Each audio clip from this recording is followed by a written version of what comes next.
The only way these two are going to win a game is if they play each other. Yeah. Swear to God. Like, they're so bad. The Flames have 2 wins.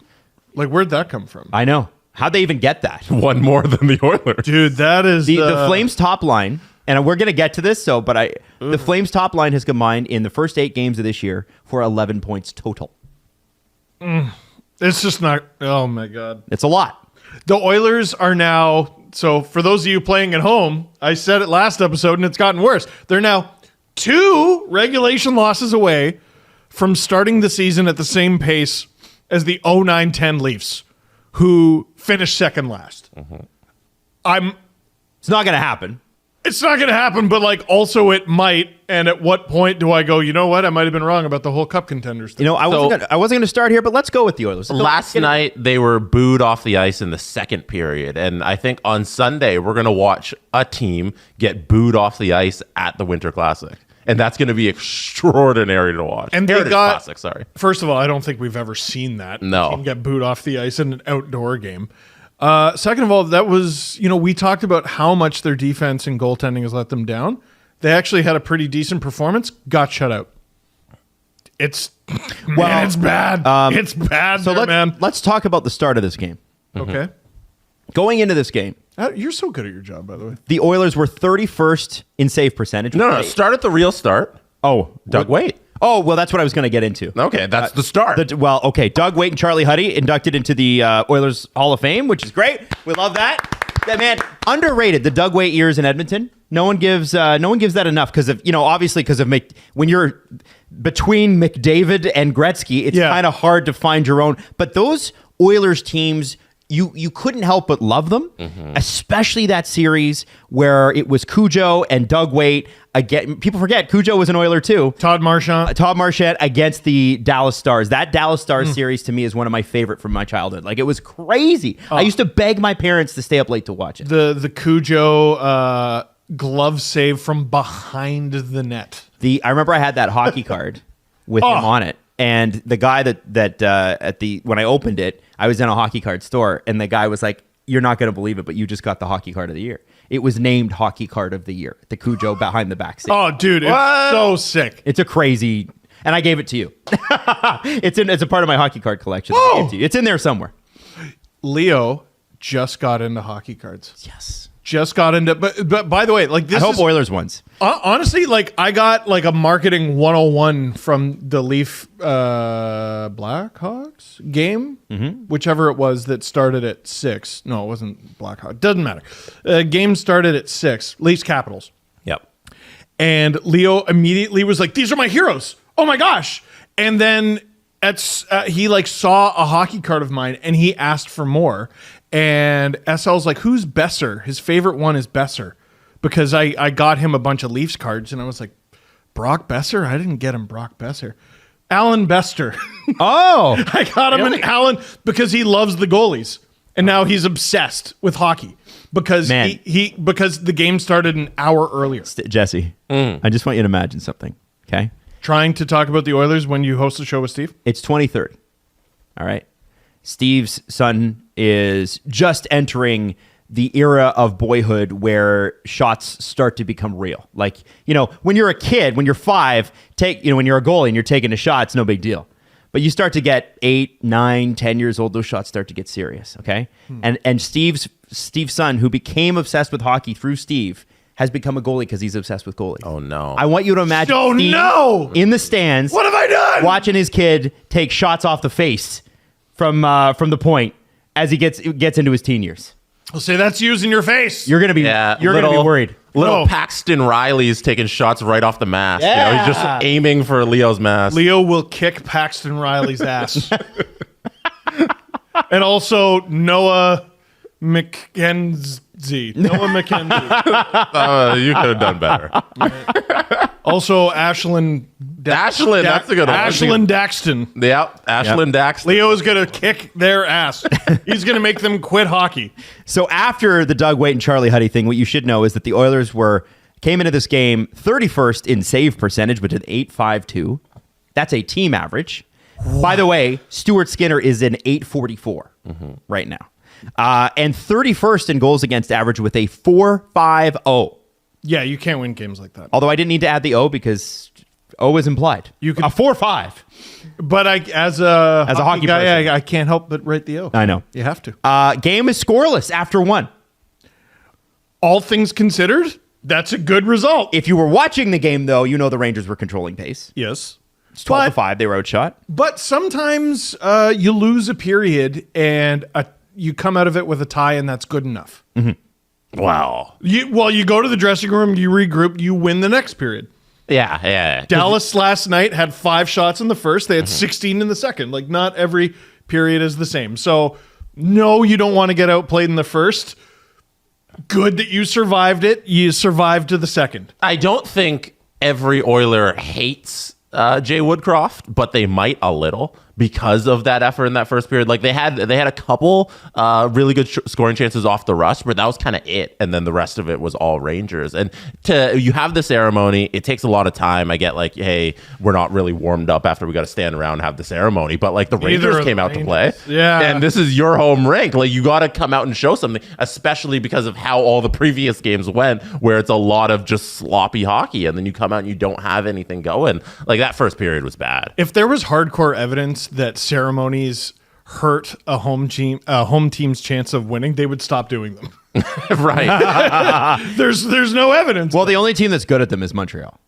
Yes. It's the only team. 45 minutes of pure electricity. Yeah, well, sometimes they fall flat, but if anybody's going to succeed, it's the Canadian staff. They do a good pregame. Shots were 10-5 after the first, 18-13 after the second, and Jesse mentioned it. The last minute, 20 seconds to go, Oilers fans are already booing because they're down, and it's bad. And all 3 goals, Adam Fox, Alexei Lafreniere, who's been amazing this season. Really great start. Nice. Panarin seems to got him going last night. It was good. Seems to be, right? Yeah. And Oilers fans are booing them going into the second period. So not only are you down 3-0, but your own fans are booing you. And here's the thing. They deserve it. Yeah. And Jonathan Quick, at the end of the game, who was unplayable according to Rangers writers in the preseason, gets the shutout. So listen, the Oilers don't score. It's not that they just don't score. It's they don't score against Jonathan Quick. You can't get one? Dude, starting Jonathan Quick against the Oilers, even without Connor McDavid, I mean, you should be licking your chops if you're the Oilers, if you're an Oilers fan, if you're even like an Oilers player fantasy holder. If you have Draisaitl, Nugent Hopkins, even like Kane, Hyman, Bouchard, you should be like, oh, we're feasting tonight. Jesse, you've got a big spreadsheet, and I think it's a shift chart. Yeah, I love going back to the shift chart just to make sure like my eyes know what happened and who was on the ice and that sort of stuff. Because there was I'm sorry, are you using the eye test? well, I'm wrong with you? Should I'm never using watch the- actual data to analyze what happened in the game because Bullshit. they were doing a lot of double shifting Leon Draisaitl, and Leon Draisaitl wasn't the reason at all they lost the game last night. He was actually fantastic. And I wasn't saying Stuart Skinner I don't think anybody's saying that. And Stuart Skinner as well had a decent game. Yeah. It's just all of the other parts of the Oilers seem to be broken. And they have a guy like Adam Earn who should not be playing up in the lineup, playing with Leon Draisaitl at times. Like he'll start low in the lineup and then Jay Woodcroft will throw him out and he'll be on his wing. And then you have Janmark there who can't play top 6 minutes. And it's a mess of a structure on the defensive side because nobody can seem to get this new zone defense they're trying to go. Their breakouts in the neutral zone especially seems to be where they're struggling. Jack Hahn on Twitter did some work on that about how they're going from neutral zone to the defensive zone and how it just doesn't work for the Oilers. And a lot of this falls on Ken Holland for roster construction. At the end of the day, you got a collection of guys who are not good enough, and you should be able to put a roster together with Connor McDavid and Leon Draisaitl so that works. And let me back that up. What if last year was like their maximum? No. It's too early to say that. But first off, I want to ask you about the shift chart. Yeah. Is the person with the dark blue thing Leon Draisaitl or Stuart Skinner all the way through the game? Did Leon play the entire game? Or It's got to be the goal. Got to be Skinner, right? Yeah. I just thought the amount of times I saw Leon, it could have been him. So if Look at him. Look if at you that. go through the shift chart, you'll see like triple shifting right He here. played 25 minutes. It's insane, and then you go and you look at the wingers that he's playing with. It's not good. Like you'll go down to Adam Earn. I don't know if we could. I think it's There you Ernie. go. Ernie. Ernie? Yeah. It's, okay. I know. calling him Ern. You wouldn't look at that and be like, that's Ernie. No, But it's Ernie. And you'll see how many times they're on the ice together. Oh, you almost brought up Seaweed Man. There we go. We need to see him. So you'll match it up and you'll be like, worse. okay, why is Leon Draisaitl's triple shifting with everybody throughout the lineup? So he's always on. He can't establish a winger, and he's doing his best. But when he's paired up with Janmark and Kane doesn't have it going, and you have Conor Brown who's struggling to get back into the groove after missing a year of hockey, I don't understand what forward there is going to help this roster outside of Leon Draisaitl. Can I stick up for Conor Brown for a second? Because he's taken some heat, and like I understand it in the Oilers organization.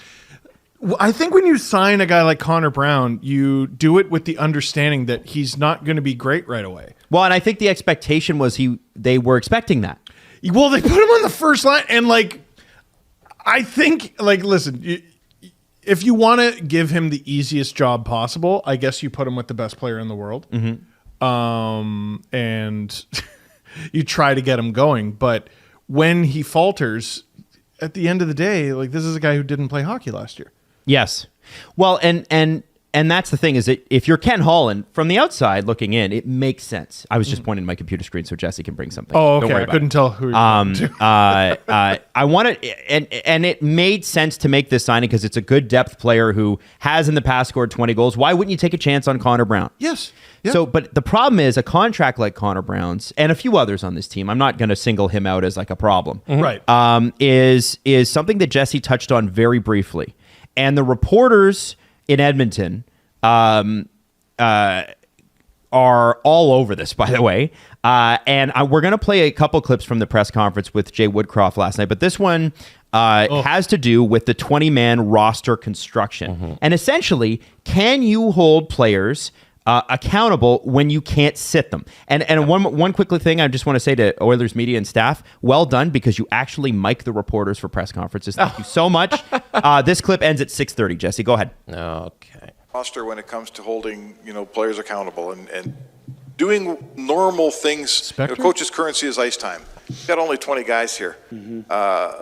Talk to us about that juxtaposition. As I said this morning, I worry about getting the most out of those 20 guys. And, we've won games shorthanded before. The bottom line is we're not playing to our capability right now. And is there ways that we can hold people accountable with ice time? Yeah, there are. We can remove special teams or privileged ice time, offensive zone starts, those type of things. As I said this morning, for me, my concern and where I put my attention is on the 20 people that are before me. I don't worry about what I don't have. I try and focus on what we do have and try and get the most out of them. And we can get more. We can get more because we're not yet playing to our full capability. Okay, Jay, so what let's did you pause it think there. of the So what he doesn't say there is yes. But he says it, but he doesn't say it. Yeah, that's an extremely good answer. He handles them well. You could tell the reporters like him. Yeah, he's built for that market. It's a tough market to be a head coach in, and Jay Woodcroft seems to be handling it very well. The only thing I'll say, and Maddie, if you can put him back on the screen, the only thing I'll say, like, even though his answer was composed, look at that tie. It's That's a not. tight tie. Holy shit. It is. Even though he might not say it, like his words don't betray him, but It's like the Looney Tunes where they pull the tight so high, or the tie so high that their head explodes. yeah, it turns purple. Yeah. Someone needs to teach him how to do a Windsor knot. Like, Yes. it's Like, something nice and thick. Yeah, my dad would have a fit if he saw me with a tie like that. Oh, My dad was yeah. anal about that. Man, oh man. As someone who doesn't, I'm just saying I don't know how to tie a tie, and usually when I try, it looks like that. Jay Woodcroft, I watched the whole press conference, about 10 minutes long. Jay Woodcroft said at least 3 times during that post game that the only way through this is to come together.